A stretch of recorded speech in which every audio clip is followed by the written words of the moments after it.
हाँ, अब जरा ये गौर से समझो कि ह्यूमन रिसोर्स मैनेजमेंट, जो मैंने टाइटल दिया था आप लोगों को कि human resource management is a riddle for the developing world in 21st century. First and foremost thing is that आप सब लोगों को ये समझना था कि ह्यूमन रिसोर्स मैनेजमेंट क्या है, पहली चीज। नंबर टू, इस प्रोस्पेक्ट को लिंक करना था डेवलपिंग वर्ल्ड के साथ, ओनली डेवलपिंग वर्ल्ड के साथ। और फिर थर्ड, उसी चीज को रिसेंटली 21st सेंचुरी कब से है, फ्रॉम 2000 से लेकर 2022 तक, मींस हार्डली 22 इयर्स का इरा है। इस 22 इयर्स के इरा में किस तरह ह्यूमन रिसोर्स मैनेजमेंट जो है वो एक प्रॉब्लम बनता चला जा रहा है for the sake of developing world. इस चीज को असल हमारा फोकस इन तीन मेजर पॉइंट्स पे था। ठीक है, अब पहली बात ये थी कि आप लोग इस बात से एग्री करते हैं, देन गो अहेड, कि आप इस बात से एग्री करते हैं कि जी वाकई में रिडल है, तो फिर फेवर में जाए। अगर आप लोग इस बात से एग्री ही नहीं करते कि भाई ये रिडल है ही नहीं, तो फिर that is another side of the angle कि आप लोग निगेट करें, नहीं नहीं सर ये तो रिडल है ही नहीं। ठीक है, उसके लिए आपको फैक्ट्स देने होंगे। अगर इसकी फेवर में जाते हैं, you have to give us facts, कि वो फैक्ट्स कौन कौन से हैं, किस तरह human resource management is a riddle for the developing world, ये आपने मेंशन करना था। ठीक है, अच्छा अब पहले समझ लो what is human resource management. देखो, आपके पास फॉर एग्जाम्पल आपके पास 10,000 बकरियां हैं, रिसोर्स है ना। अब आपके पास नो डाउट बकरी को बेचेंगे, गॉड को बेचेंगे तो ऑटोमेटिकली एडवांटेज होगा ना, फायदा ही होगा। अनफॉर्चुनेटली क्योंकि आपकी मैनेजमेंट में फॉल्ट्स हैं, उसकी वजह से आप उन बकरियों को सही तरह मैनेज नहीं कर पा रहे, और वो बकरियां जो आपके लिए ब्लेसिंग होनी थी वो आपके लिए कर्स बनते जा रहे हैं। यहीं से जरा समझो, human beings is a blessing, एक वो रिसोर्स है जिसको ट्रेन करने के बाद वही रिसोर्स आपको रेवेन्यू भी जनरेट करके देता है, आपकी मैनेजमेंट भी करता है, आपको इंप्रूव भी करके देता है, वो सब कुछ करता है। और अगर उसको मैनेज ना किया जाए, अगर उसको सही तरह गाइडेंस या प्रॉपरली गवर्नेंस सही ना की जाए, वो ब्लेसिंग की बजाय वो आपके ऊपर चैलेंज बन जाता है। अब जरा इस चीज को ना एक बड़े एंगल से देखो। हमने अभी बात डेवलपिंग वर्ल्ड की है। डेवलपिंग वर्ल्ड से मुराद ऑलमोस्ट 150 प्लस कंट्रीज, दुनिया के अंदर इस टाइम ऑलमोस्ट 200 कंट्रीज हैं। और उन 200 कंट्रीज में से अगर हम डेवलपिंग वर्ल्ड उठाएं तो मोर देन 150 कंट्रीज हैं, ये याद रखो। अच्छा, अगर हम 150 कंट्रीज को अगर हम देखते हैं, तो मुझे ये बताएं कि दुनिया की इस टाइम पॉपुलेशन कितनी है, total population. Anyone nose? Quickly बताओ भाई, मैसेज करो। दुनिया की इस टाइम टोटल पॉपुलेशन 8 बिलियन तक पहुंच चुकी है, बिल्कुल ऐसे 8 बिलियन से क्रॉस कर रही है। ठीक है, और अगर दुनिया की 8 बिलियन पॉपुलेशन है इन 21st सेंचुरी, इन 2022, तो ये जरा एनालाइज करो कि सिर्फ डेवलपिंग वर्ल्ड में कितने बिलियन लोग रहते हैं, तो आप you will be amazed that कि डेवलपिंग वर्ल्ड के अंदर मोर देन 6 बिलियन से ज्यादा लोग तो यहीं रहते हैं। और अगर 6 बिलियन से ज्यादा लोग एक डेवलपिंग वर्ल्ड में रहते हैं, तो मुझे आप खुद बताएं कि 8 बिलियन टोटल पॉपुलेशन है, और उसका 6 बिलियन एक साइड पर रहते हैं, और 2 बिलियन डेवलप वर्ल्ड में रहते हैं। अब आप जरा यहां से एनालाइज करो कि वो कंट्रीज जिनके पास है ही रिसोर्सेस कम, जिनके पास पैसा ही कम है, जिनके पास ऑलरेडी जनरल या आप यूं समझो नेचुरल रिसोर्सेज की भी कमी है, उन्हीं कंट्रीज के ऊपर मजीद बर्डन है।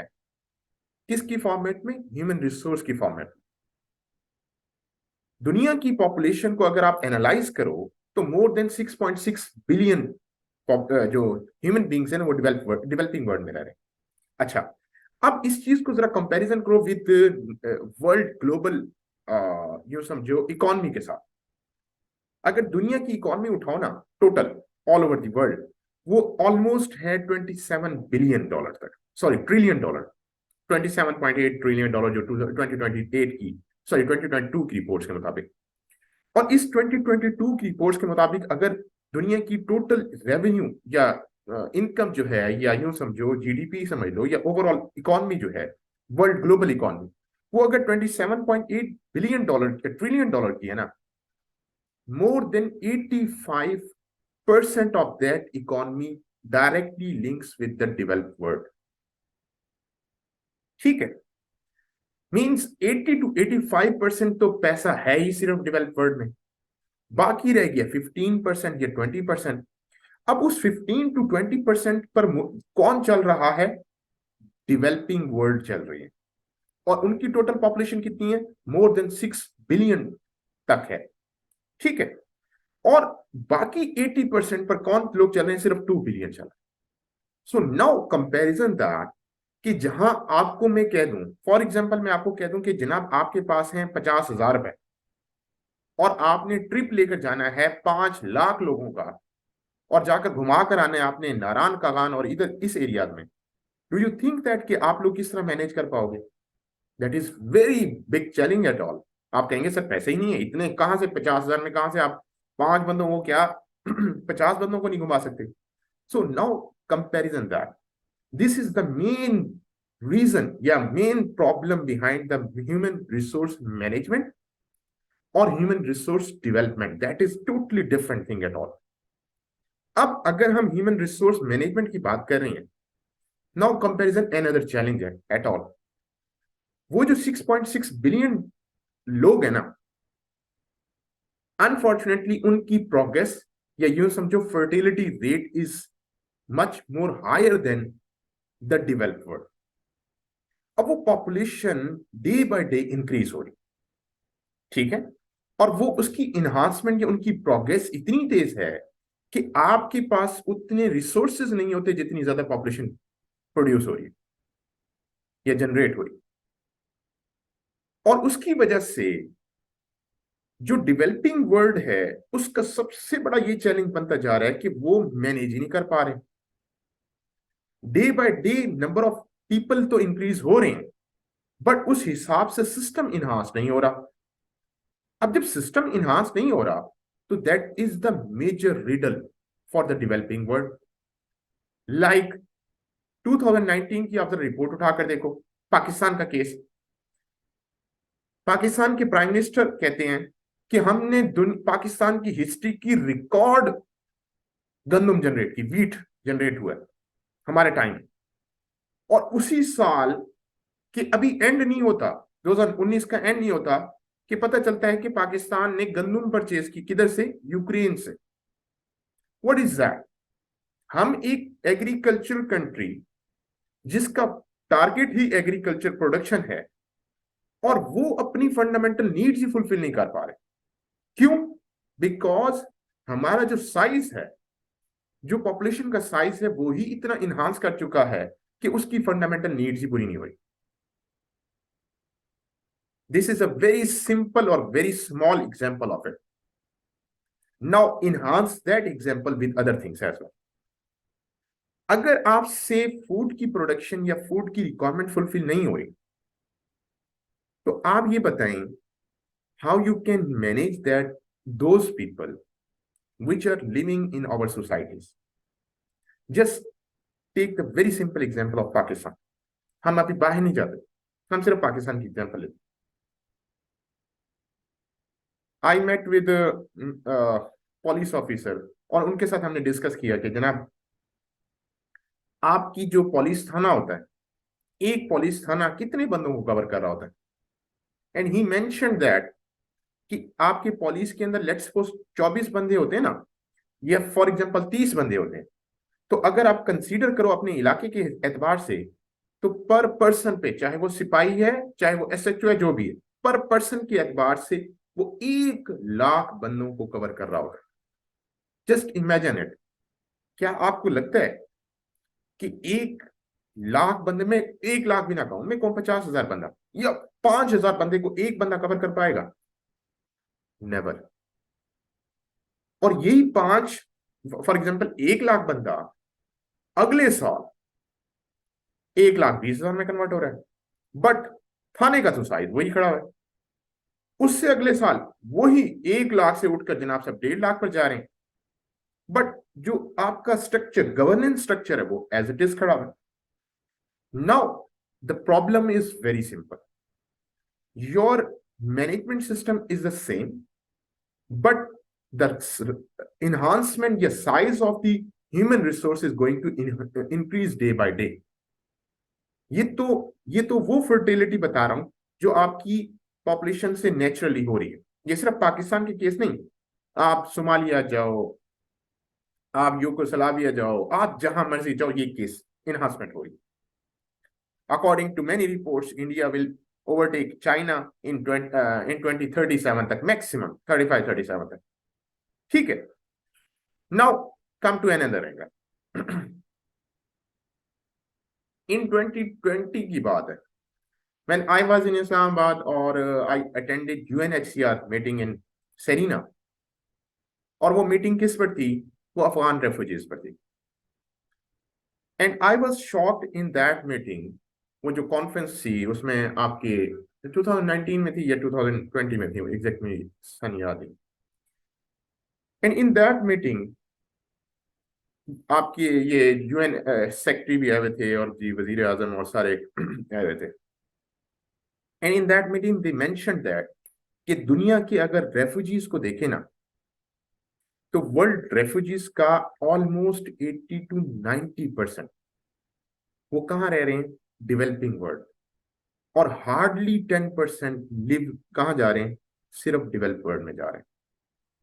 अब उसकी सबसे बड़ी मिसाल देखो, दुनिया के सबसे ज्यादा रेफ्यूजीज कहाँ हैं इस टाइम? तुर्की में, सीरिया के। ठीक है, that is another other example of it. उसके बाद सेकंड लार्जेस्ट रेफ्यूजीज कहाँ हैं? पाकिस्तान में। आप जरा तुर्की को भी देख लो, पाकिस्तान को भी देख लो, और बाकी कंट्रीज को भी देख लो। इसी तरह फिर आगे आते हैं रोहिंग्या, रोहिंग्या के बांग्लादेश में। ये जितनी कंट्रीज की आप उठाकर देखो, you will be amaze that कि भाई ये तो जो रेफ्यूजीज हैं, ये उल्टा बर्डन किसके ऊपर बन रहे हैं? डेवलपिंग वर्ल्ड पे। और इनके ऊपर नारे कौन लगा रहा होता है? Develop world. ठीक है, और अच्छा, एक तो बर्डन, फिर ऊपर से रिसोर्सेज की डिप्लीशन, फिर ऊपर से उनकी मैनेजमेंट के अलग चैलेंज। ठीक है, 2019 के अंदर ही मैं आपको एक और एग्जांपल देता हूं। हमारे मुल्क में जब अफगान रशियन अफगान वॉर चली थी ना, ये यूं समझ लो 1979 से ऑनवर्ड, जो रशिया ने, यूएसएसआर ने अटैक किया था अफगानिस्तान पर, उस वॉर में, उस ड्यूरिंग दैट वॉर और उसके बाद जब सिविल वॉर स्टार्ट हुई थी, उस ड्यूरेशन में जो लोग पाकिस्तान ट्रेवल करके आए थे, उन लोगों में से कुछ लोग छुप गए अफगान पीपल्स, और कुछ लोगों को पीआर मिल गई पाकिस्तान में, कुछ लोगों को ना मिली। और वो मिलियंस ऑफ पीपल हैं, undocumented, these are called undocumented Afghan people. वो लोग, अच्छा, वो लोग यहाँ आकर रहने लग गए, स्पेशली इन सिंध साइड। उन लोगों की आगे नई वो आई, नेक्स्ट जनरेशन आई। अब जरा आप खुद सोचें, 1970s 80s के बाद से ऑनवर्ड जो लोग आए होंगे, उनकी बच्चे जो होंगे वो आज 30 साल से तो अब होंगे एटलीस्ट। वो जो न्यू जनरेशन थी ना, नेक्स्ट जनरेशन, उनको पाकिस्तान गवर्नमेंट ने उनको पासपोर्ट नहीं दिया, मींस पीआर नहीं दी पाकिस्तानी गवर्नमेंट। अब मुझे आप खुद बताएं, उनके पास अफगान, अच्छा, चूंकि वो पैदा पाकिस्तान हुए थे, उनके पास अफगानिस्तान की भी नहीं थी। उनके वालिद वालदा के पास तो थी, बट पाकिस्तान पैदा हुए तो उनके पास ना अफगानिस्तान की थी ना पाकिस्तान की थी। अब these people are called undocumented Afghan people. इन अफगान पीपल को, ये इनकी majority, millions of people, these are not thousands और something like, these are in millions. और ये कहाँ रह रहे हैं? ये सिंध साइड पर भी रह रहे हैं, पंजाब में भी रह रहे हैं, आपके केपी की, और मतलब all over Pakistan. Government of Pakistan ने फैसला किया, इमरान खान ने, कि इन लोगों को ना आप हम करते हैं डॉक्यूमेंटेड, पाकिस्तानी कंसिडर करते हैं, पाकिस्तान में पैदा हुए हैं, पाकिस्तान के शहरी हैं। उसके ऊपर सिंध गवर्नमेंट के लोगों ने, सिंध गवर्नमेंट के मींस पॉलिटिकल लीडर्स ने, उन्होंने प्रोटेस्ट स्टार्ट कर दिया, मुखालफत में आ गए। क्यों?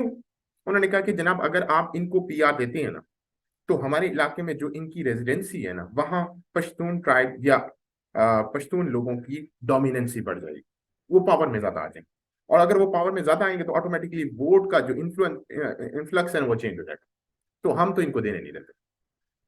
अब गवर्नमेंट ऑफ पाकिस्तान की क्या स्ट्रेटेजी थी कि क्यों दें, ये जरा समझो। उनकी रीजन ये थी, वो कहते थे कि जनाब ये जब जब जिसके पास पासपोर्ट ही नहीं है, या ये यूं समझो जिसके पास सीएनआईसी ही नहीं है, how is it possible that कि वो यूनिवर्सिटी में एडमिशन लेगा, वो कॉलेज में एडमिशन लेगा, वो पढ़ेगा, वो कोई स्किल हासिल करेगा, वो रहेगा तो ऐसी मतलब किसी ना स्किल सीखेगा ना कुछ करेगा, अल्टीमेटली उसने पेट तो भरना है अपना, और जब वो पेट भर रहे हैं तो वो क्या करेगा, इनडायरेक्ट मीन्स की तरफ जाएगा, स्ट्रीट क्राइम्स की तरफ जाएगा, डिफरेंट किस्म की वेंडलिज्म करेगा, और जिस टाइप किस्म की एक्टिविटीज करेगा।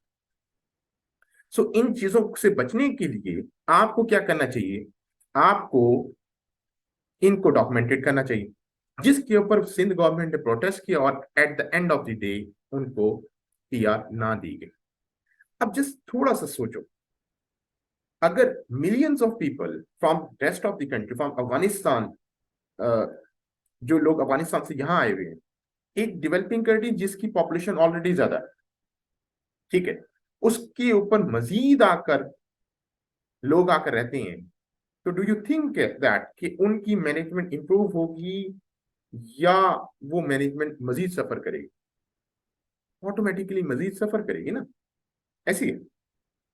सो that was the major concern behind that topic. All of you should understand that कि किस माइंडसेट से वो एग्जामिनर पूछने की कोशिश कर रहे हैं। Similar case with Afghanistan, similar case with India as well, similar case with rest of the developing countries as well. मैं आज आप लोगों से कहता हूं कि आप लोगों के घर में खाने वाले लोग हैं 20, और आप लोगों के पास खाने के लिए जो खर्चा है ना, वो है हार्डली 5,000 पूरे महीने का। डू यू थिंक कि आप उसको चला पाओगे? नेवर।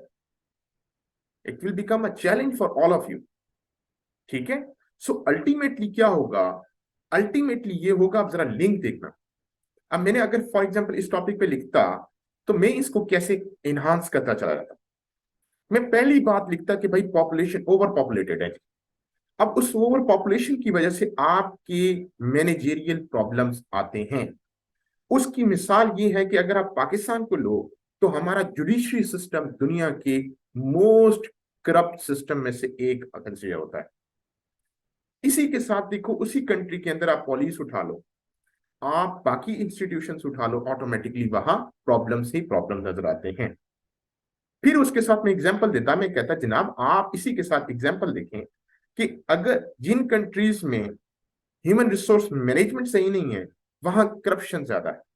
चाहे आप सोमालिया उठा लें, चाहे आप यूगोस्लाविया उठाएं, चाहे आप सूडान उठा लें, चाहे आप डिफरेंट कंट्रीज उठाकर देख लें। The most corrupt country in 2022 की रिपोर्ट के मुताबिक, करप्शन परसेप्शन इंडेक्स की रिपोर्ट के मुताबिक आपका सोमालिया है, ठीक है। 140th नंबर पे तो पाकिस्तान आ गया था। So just imagine it, you how, अब ये सिर्फ मैं हाउ का जवाब दे रहा हूं। हाउ ह्यूमन रिसोर्स डेवलपमेंट या human resource management is a riddle for the developing world in 21st century, ठीक है। इसी के साथ में आगे लेकर चलता, अब ये जुडिशरीज के बाद फिर आपकी गवर्नेंस सिस्टम, गवर्नेंस में आपकी सारी चीजें आ जाती हैं। गवर्नेंस में आपकी पॉलिसी सिस्टम भी आ जाता है, आपकी डिप्टी कमिश्नर, कमिश्नर, ये जो कमिश्नर सिस्टम होता है ये भी आ जाता है, आपका लैंड रिकॉर्ड भी आ जाता है, आपकी ब्ला ब्ला चीजें। और उसी के नीचे बताता है कि आपकी, आप इस डेवलपिंग कंट्रीज में उठाकर देखें कि लोकल बॉडी सिस्टम स्ट्रेंथन ही नहीं है। क्यों? क्योंकि आपकी ऑटोमेटिकली ह्यूमन रिसोर्स मैनेजमेंट नहीं है। जब मैनेजमेंट नहीं है तो automatically that is another big challenge at all. So make sure that कि आप लोगों ने इन पॉइंट्स पर ज्यादा फोकस करना था। आप लोगों ने क्या किया है, आप लोगों ने कहा एजुकेशन अच्छी होनी, और ठीक है जी, एजुकेशन इंप्रूवमेंट होनी चाहिए, उसकी इन्हांसमेंट होनी चाहिए, नो डाउट, स्किल्स डेवलपमेंट होनी चाहिए, बट कितने लोगों को करोगे? पाकिस्तान में आज लेट्स सपोज कैपेसिटी है स्किल्स की या डेवलपमेंट की, या आप यूं समझो, मैं मिसाल देता हूं छोटी सी, कि आपके मुल्क में कैपेसिटी है 50,000 जॉब्स की। एक साल आपके मुल्क में जो फॉर एग्जाम्पल कैपेसिटी है 50,000 जॉब्स की, क्या अगले साल फॉर एग्जाम्पल अगले साल बढ़ के 60,000 हो जाएगी? क्या इससे ज्यादा हो सकती है? अब आपकी पॉपुलेशन देखो, फॉर एग्जाम्पल आपकी पॉपुलेशन है 5 लाख मिसाल के तौर पर, और उसी पॉपुलेशन की फर्टिलिटी रेट देखो 2.4 और 2.0 तक जा रहा है।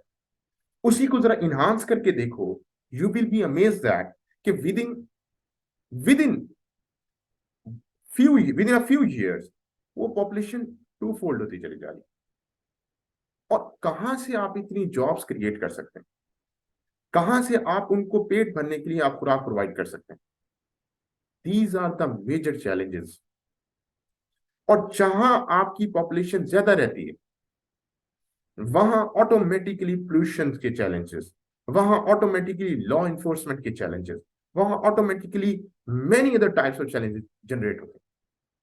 लोगों को खाने को नहीं मिलता, लोगों को जॉब अपॉर्चुनिटीज नहीं मिलती, लोग क्या करते हैं, फिर माइग्रेट करते हैं शहरों की तरफ। जब मास माइग्रेशन शहरों की तरफ होती है, तो अल्टीमेटली क्या चैलेंज बनते हैं? इम्बैलेंस सिस्टम हो जाता है, कल्चरल कॉन्फ्लिक्ट्स होते हैं विद इन अ सिटी। जैसा कि आप जरा इस्लामाबाद को, सॉरी, कराची को विजिट करो, with in a city conflicts हो जाते हैं, ग्रुप्स बन जाते हैं, लॉबिंग्स बन जाती है। जैसे कि कराची में देखो, सिंध कल्चर अलग है, पंजाबी अलग है, बलोची अलग है, पठान अलग है, आपस में कॉन्फ्लिक्ट करते हैं। नॉर्थ नाजमाबाद देख लो, कुरंगी देख लो, ये जितने हिस्से डिवाइडेड है। So all these factors generated when human resource management does not work properly या controls properly. So अपने आप को इस चीज से सोचो, फर्स्ट एंड फॉरमोस्ट हमें क्या सॉल्यूशंस की तरफ देखना था? ह्यूमन रिसोर्स मैनेजमेंट की किस तरह? नंबर वन, पहली बात है भाई, पॉपुलेशन को कंट्रोल करो।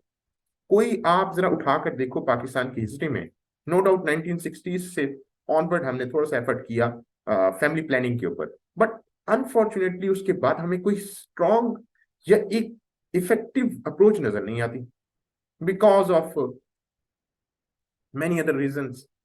जैसे कि आप आज भी देखो कि हमारे मुआशरे में बड़ा कॉमन मिसाल है, बच्चे को पॉपुलेशन कंट्रोल करना तो मजहब के खिलाफ है, ठीक है? So such type of things are there, ठीक है? और इसकी वजह से हमारे मजीद चैलेंजेस बढ़ते हैं। इसके बरक्स जरा एक और कंट्री हम चाइना देखते हैं, उन्होंने वन चाइल्ड पॉलिसी इंट्रोड्यूस करवाई, और उनकी देखो कहां से उन्होंने दुनिया की पॉपुलेशन, सबसे बड़ी पॉपुलेशन को कंट्रोल कर ली। सो all these factors, all these factors are there which should be discussed in that topic in an effective way, ठीक है? अब इन बातों को थोड़ा सा समझ के ना, खुद अपने अपने टॉपिक्स को एनालाइज करो कि आप लोग कहाँ खड़े और आप लोग किस एंगल से सोच रहे थे। नो डाउट बहुत सारे स्टूडेंट्स का अच्छा भी है, मैं ये बात नहीं कर रहा, नहीं, but in that scenario to you have to enhance it, you have to understand it कि हम किस तरह इस चीज को इनहांस कर सकते हैं, किस तरह इंप्रूव कर सकते हैं। नाउ अब आपकी टाइम का क्वेश्चंस जितना पूछ सकते हैं पूछ लें जल्दी से, फिर हम आते हैं जल्दी से इंट्रोडक्शन पर, और जो हमने आज डिस्कस करना है जल्दी से quickly. Any question, any Curie, जल्दी जल्दी पूछते जाओ, हैंड रेज करो। आई थिंक आप लोग अनम्यूट कर सकते हैं, अनम्यूट करें।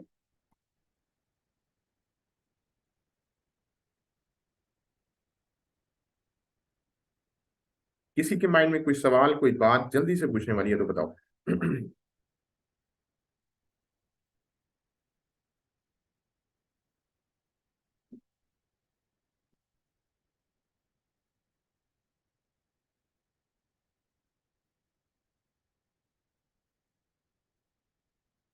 आवाज आ रही है आप सब? आई थिंक क्लियर है, ठीक है। आवाज आ रही है, समझ आई है कोई बातें, या ऊपर ही से गई हैं? क्विकली बताओ भाई।